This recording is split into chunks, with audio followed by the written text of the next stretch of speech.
In this video, I am going to do a refresh on a pair of slippers that I made for my partner Tom probably 2 or 3 years ago now. And as you can see, they have seen better days.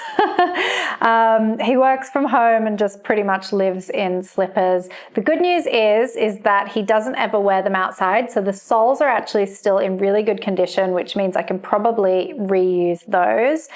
And I'm gonna remake them using a really nice medium weight linen, which I really like. Yeah. That's it really. Let's see how long it takes to remake these slippers.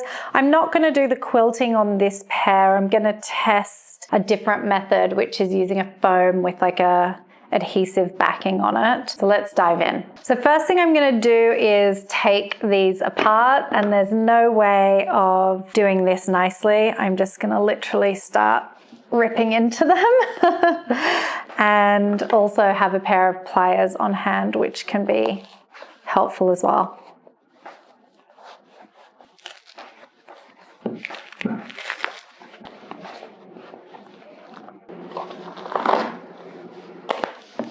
Whew, okay, that was harder work than I expected. So for the next one, I'm going to get out my trusty heat gun.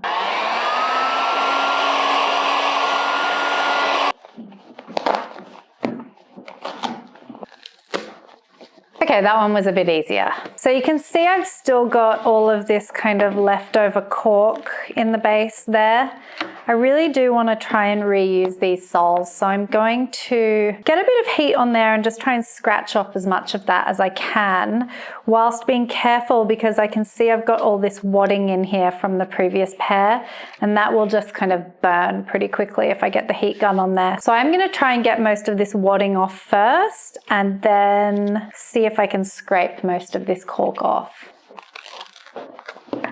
So I've got this little nail extractor type tool. I'm going to give that a go, but I guess even like a craft knife or even like a screwdriver would be kind of good for this.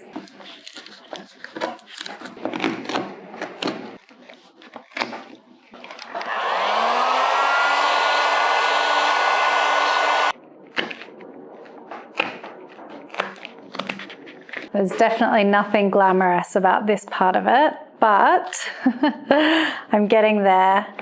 And as soon as I've got this cleared off as much as possible, we can start remaking the actual sandals.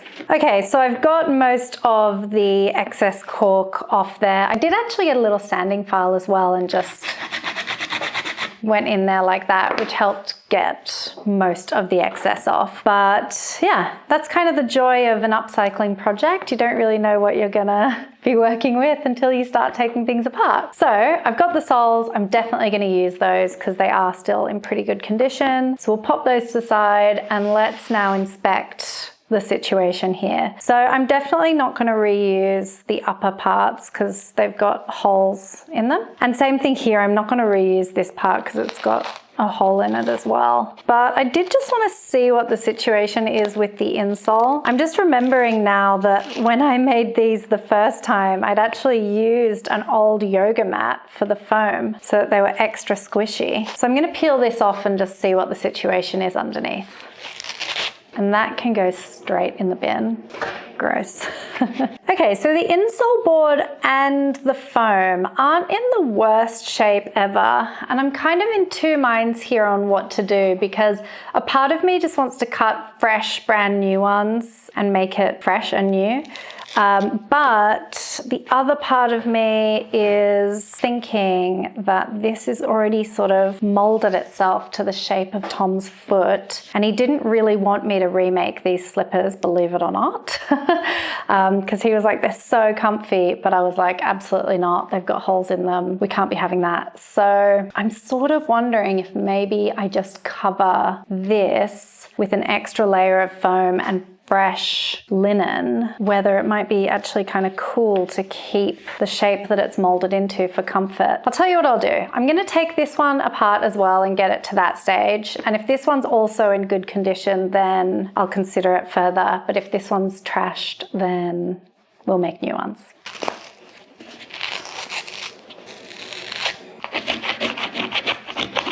So I think whilst I like the idea of reusing these, they are just a bit gross, to be honest. They've been really well worn, and I think if we're going to the effort of making fresh ones, we should redo the insoles because that's where all the sweating happens. So those are going to, well, actually, I'll save one of these to use as a template, and the rest can all go in the bin. Okay, so I've kept one of the old insoles here, and I'm going to take a fresh piece of Texon insole board, and I'm gonna trace 2 of those out, remembering to flip the pattern so that we get left and right feet.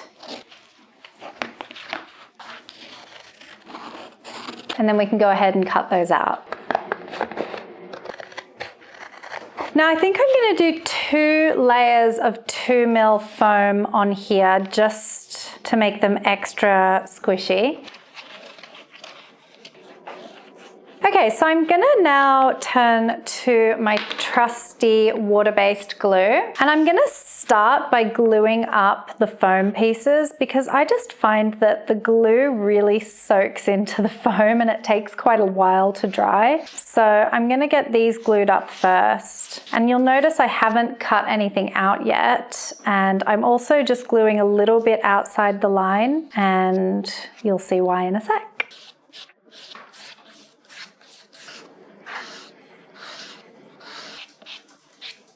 And then we're gonna coat the insoles with glue right up to the edge as well.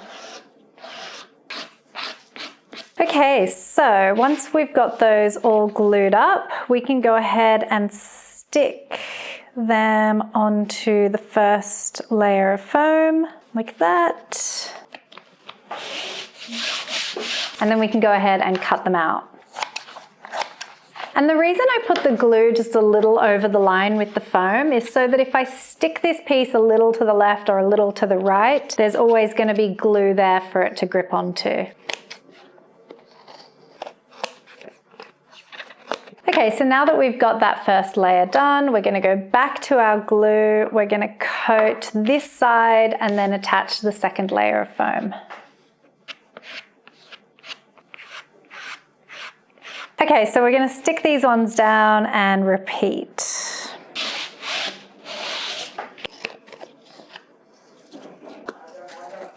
So we've got 2 layers of foam on there. It's feeling really nice and squishy. You might be thinking 2 layers of foam, pretty cool. But I'm going to add another layer of foam, only this time it's going to be a little bit different. So I'm going to make a little bit of space in front of me and show you what I mean. So the next foam I'm going to use is actually a foam that I use for bag making, to be honest, but it's an adhesive backed foam. So I want to do this on the linen, and in order to do that I do need to flip it over and trace my insoles one more time. And then I can go ahead and cut those out. Okay, so I've cut those out and I've got my medium weight linen here. I was just checking to see if there's a front and a back. I feel like maybe that's the back, but there's not much in it, to be honest. And what I'm gonna do now is that I'm gonna peel the adhesive backing off, and I'm actually gonna stick these onto my lining, leaving a bit of space around it, like more than 1 centimeter of space around it if I can. So the main reason I'm sticking this on here is to create a bit of a barrier between the linen and my glue, because if I were to glue directly onto the linen, it would probably just soak through. And I had this adhesive backed foam and I thought, why not add a bit of extra foam while we're at it? So that's what I'm doing. So I'm just going to make sure we don't have any air bubbles on this side. And then I am going to trace around it with, usually I would do 1 centimeter, but because we have quite a lot of layers of foam here, I'm going to add like roughly 2 centimeters of excess the whole way around. And it really can be roughly. This doesn't have to be exact.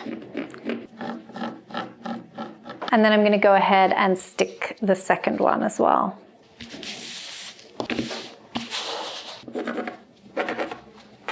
And then I'll go ahead and cut it out.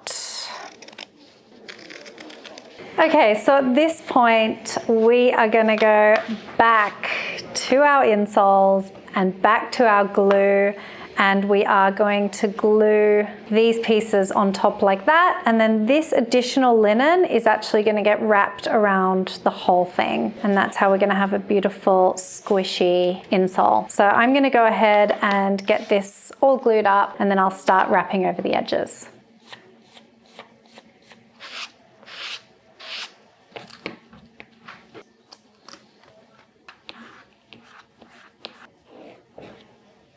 Okay, so now that this is all glued up, I can start wrapping the edges around really nice and tight.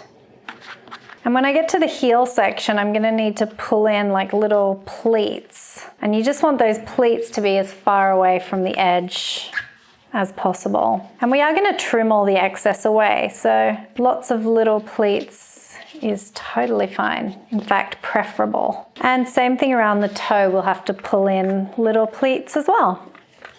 Okay, so there we have one nice refreshed insole. I'm gonna do the same thing on the other one, and then we can move on to the upper part of the slipper. So next I'm gonna create the upper part of the slipper like this.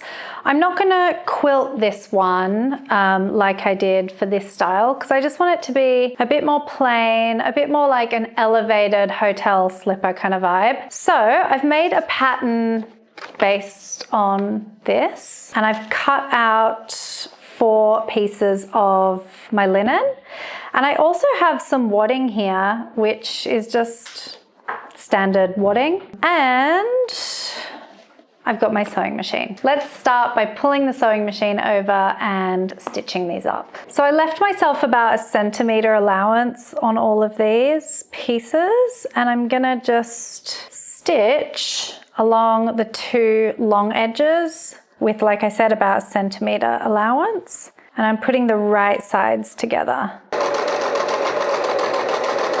Okay, and then I'm gonna turn them the right way up. I suppose you could give these a little press if you wanted to, but I actually kind of like the look of slightly wrinkled linen, so I'm gonna leave it. Okay, so I've cut the wadding to be a bit shorter like that, and I'm gonna go ahead and stick it in.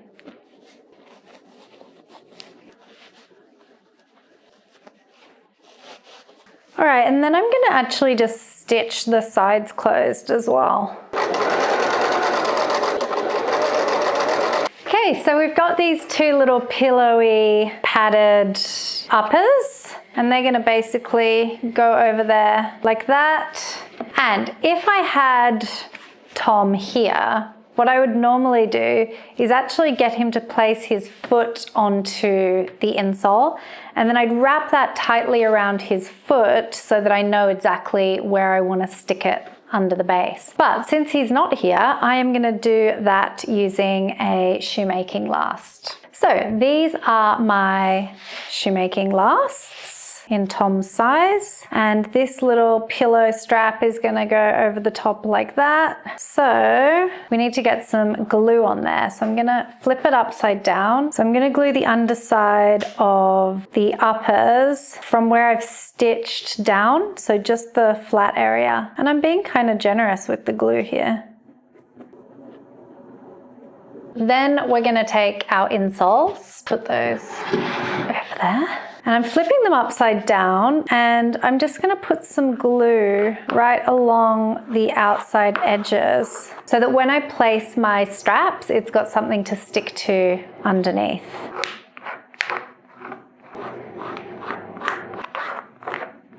Okay, so we do want to give that just a couple of minutes to dry, and I want to make sure that I've got these the right way up, or what feels like the right way up. Okay, so once these have had a decent dry time, we'll just flip them over and place our lasts on top, and then we're going to position the uppers on top. So I'm going to set one to the side and just do them one at a time. There's no exact science really as to where I'm placing this, like how far forward or how far back.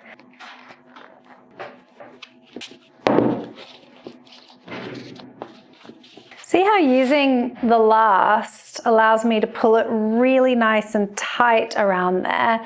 And then when I take it off, I sort of know that a size 9 foot will fit inside there. So the next thing I like to do is just kind of look at it like that, sort of straight on, and make sure that that feels straight. If it feels like it's on a little bit wonky, maybe just adjust it a little bit. I might move that up a touch. So now comes the fun part, which is matching the other one, and it's easier said than done. And in fact, before I even start, I'll show you a little trick. So I'm gonna put the two together like this, and I'm just going to use a pencil to do a little mark on the inside there, and the same thing on the inside there. All right, so if you can see my little marks there, that now gives me a bit of a guide as to where these pieces should be going roughly. So I'd say the first one in about there. All right, so that positioning wise looks good, but it's a little bit baggy here at the front. If you look at the two together, this one's really nice and tight and this one's a little more loose. So, and the back looks great though. That just means I'm going to pull the front section in a little tighter. And see how they look really nice and tight now, and they're all kind of matching. So I'm pretty happy with that. At that stage, you can go ahead and take away the lasts, and we'll just check them again. So really looking at them like that, making sure that they match. And if you've got any really big pleats underneath, you can just go ahead and snip them off, because we do want to reduce bulk under here as much as we can. So these are looking amazing. Definitely a massive refresh on the old pair. So all I have to do left is glue the whole base of the insole, the whole base of the sole, and press the two together like that. I'm gonna do this off camera because I'm gonna use a slightly stronger glue. I'm gonna use a solvent-based contact adhesive for this. So I'll be back in a moment to show you the finished slippers. Okay, so these soles have been glued up and they've had probably about 10 minutes or so to dry, so I'm going to go ahead and stick them down now. So usually I start in the toe or the heel area and then just sort of sticking it right inside that sole. So I'll usually do the toe and then the heel, and then press the sides in. Okay, that went in so beautifully. I'm really happy with that. Let's go ahead and do the other one. See how I go around the edges and just make sure it's really sealed in nicely around the edges first. And there we have our finished slipper upcycling project. I have to say this is a major refresh on how they were looking this morning. So I'm really pleased with that. I know Tom's going to be really pleased with that. And I hope you enjoyed the tutorial and that it gives you a little bit of inspo to do an upcycling project of your own. Hope you enjoyed that video and I'll see you next time.